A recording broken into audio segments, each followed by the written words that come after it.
নমস্কার বন্ধুরা, গৌরব পুজো পাঠশালা চ্যানেলে তোমাদের সকলকে স্বাগত। তোমাদের সঙ্গে রয়েছি আমি ঠাকুর মশাই গৌরব মুখার্জি। তো তোমাদের আজকে সাধারণ সংকল্পের বিষয়ে বলার আগে যেটা বলবো, এখনো পর্যন্ত যারা আমার চ্যানেলটিকে লাইক এবং সাবস্ক্রাইব করনি তারা অবশ্যই চ্যানেলটিকে লাইক এবং সাবস্ক্রাইব করো, এবং যারা ভিডিওটি দেখছো তারা কিন্তু মাঝখান থেকে স্কিপ করবে না, পুরো ভিডিওটি শেষ পর্যন্ত দেখো।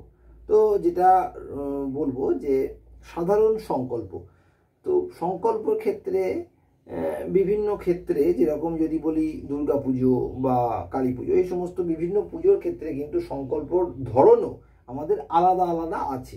দুর্গা পুজোর যদি বলি সংকল্প অনেক বড় সংকল্প হয়, হ্যাঁ, সেখানে সপ্তমী অষ্টমী নবমী সমস্তটাকে জুড়ে কিন্তু একটা বড় টাইপের সংকল্প রয়েছে।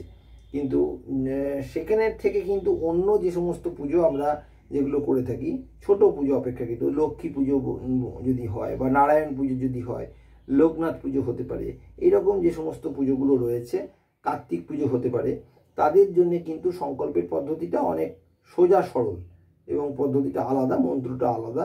তো সেটাই বলবো যে সংকল্পটা সাধারণ সংকল্পের কথা আমি আজকে বলবো, অর্থাৎ এইগুলো কিন্তু দুর্গা পুজো বা কালী পুজোয় কিন্তু কিছুটা আলাদা ধরনের সংকল্প লক্ষ্য করা যায়।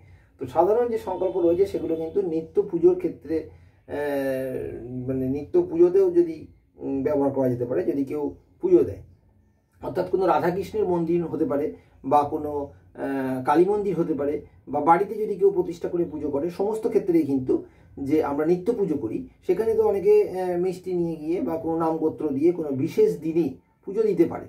তো সেই সমস্ত জায়গায় কিন্তু এই সাধারণ সংকল্পটা কাজে লাগবে। আর তাছাড়া তো বললামই যে লক্ষ্মী পুজো, গণেশ পুজো, কার্তিক পুজো, লোকনাথ পুজো, এই সমস্ত যে পুজোগুলো রয়েছে সেই সব জায়গায় কিন্তু এই সাধারণ সংকল্পটা কিন্তু কাজে হবে। সাধারণ সংকল্প দিয়ে কিন্তু সেখানে সংকল্প করতে হবে। তো সংকল্প করার জন্য অবশ্যই এই কোষাকুষির মধ্যে কিন্তু এই যে হর্তুকি রয়েছে, এরকম হর্তুকি কোষাকুষির মধ্যে নিতে হবে, হর্তুকি। আর এই হর্তুকি ছাড়াও কোষাকুষিতে যে হর্তুকি নিয়েছি আমি এখানে, হর্তুকি ছাড়াও কিন্তু কালো তিল যদি নেওয়া যায় তাহলে কিন্তু খুবই ভালো হয়। আর যদি না নেওয়া যায় তাহলে কিন্তু শুধু হর্তুকি দিলেও হবে, এবার যাদের কাছে আছে তাদের কিন্তু অবশ্যই কিন্তু কালো তিলটাও কিন্তু এর সাথে, এই হর্তুকির সাথে ব্যবহার করতে হবে। এবং আরেকটা ব্যাপার হচ্ছে, যদি হর্তুকি অনেকে দিতে পারে না, তাদের একটা প্রশ্ন যে হর্তুকি যদি না থাকে তাহলে কি দিয়ে সংকল্প হবে। তো তাদের জন্য অবশ্যই কলা, যদি হর্তুকি না থাকে তাহলে কিন্তু কলা দিয়েও সংকল্প হবে। তো সংকল্প কি হবে?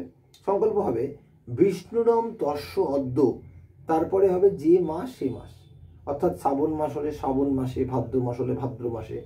যেমন আমি যদি একটা দেখাই, সাধারণত জন্মাষ্টমী এবছর শ্রাবণ মাসে পড়েছে, কিন্তু অন্য অনেকবার ভাদ্র মাসে পড়ে।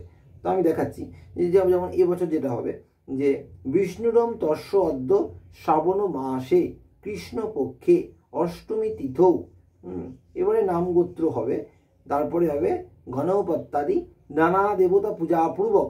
যদি কৃষ্ণ পুজো হয় কৃষ্ণ পুজো কর্মা নাহাং করিষ্যামি, যদি গোপাল পুজো হয় তাহলে গোপাল পুজো কর্মা নাহাং করিষ্যামি, লক্ষ্মী পুজো হলে লক্ষ্মী পুজো কর্মা নাহাং করিষ্যামি, অর্থাৎ যে পুজো হবে সেই পুজো কর্মা নাহাং করিষ্যামি।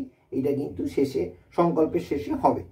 আর সংকল্পের শুরুতে যে মাসের উল্লেখ হবে, প্রথমে যে মাসে হবে, যদি এটা ভাদ্র মাসে তাহলে ভাদ্র মাসে কৃষ্ণপক্ষে অষ্টমী তিথি, অর্থাৎ পক্ষটা কি, শুক্লপক্ষ না কৃষ্ণপক্ষ। যেমন লক্ষ্মী পুজো কৃষ্ণপক্ষে, শুক্লপক্ষে হয়, তাহলে সেক্ষেত্রে কিন্তু হতো যে সাধারণত আশ্বিন মাসে হয়ে থাকে, ওই সাধারণত আশ্বিন মাসে হয়, কার্তিক মাসেও হতে পারে।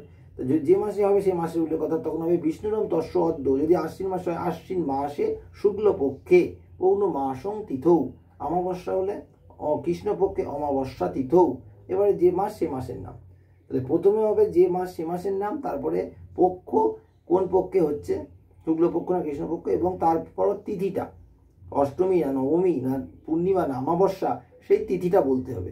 এইভাবে কিন্তু সংকল্পটা, সাধারণ সংকল্পটা, তারপরে যে পুজো হচ্ছে সেই পুজো কর্মা নাহাং করিষ্যামি। অর্থাৎ আমি যেটা বলতে পারি, যেমন সামনে শনি পুজো আছে ভাদ্র মাসে, এরকম তখন হবে ভাদ্র মাসে যে পক্ষ সেই পক্ষ, কৃষ্ণপক্ষে হতে পারে, শুক্লপক্ষেও হতে পারে, হ্যাঁ, যে তিথি অষ্টমী নবমী যা তিথি অমুক তিথি, হ্যাঁ, দিয়ে তারপরে লাস্টে নামগোত্র দিয়ে গণপতি নানা দেবতা পূজা পূর্বক শনি পুজো করবা নাহাং করিষ্যামি।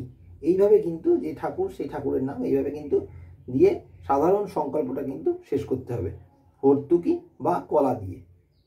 তো আশা করি যাদের সাধারণ সংকল্প, সাধারণ নিত্য পুজোর ক্ষেত্রে কেউ পুজো দিচ্ছে, এবং বা ছোটোখাটো যে সমস্ত যে পুজোগুলো বললাম, এই সমস্ত পুজোর ক্ষেত্রে তাদের সাধারণ সংকল্পটা জানার দরকার বা কীভাবে করতে হয় সেটা সম্পর্কে আশা করি তথ্যের মাধ্যমে তোমাদের খুবই উপকার হবে।